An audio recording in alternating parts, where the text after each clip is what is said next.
Hey guys, Reviews More, back with a quick tech review. This is going to be real fast. It's probably less than 2 minutes on the Apevia desk fan. So desktop fans, 120 millimeters. These have LEDs in them. These are obviously the blue ones.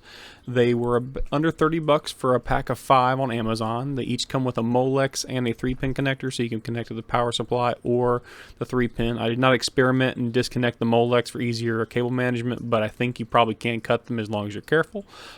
Each one has 32 LEDs in it, and in a little bit you're going to see how loud they are by basically my integrated microphone being up close to the desktop PC these are put into. We like them a whole lot. They are very, very clean looking. The fans themselves are quiet. In fact, the CPU fan is by and large much louder than these fans. They keep the system pretty cool, and Apevia has a big line of products, and overall really happy with it. So without further ado, here's the actual sound test. Thanks for watching. Please like and subscribe. It helps out the channel.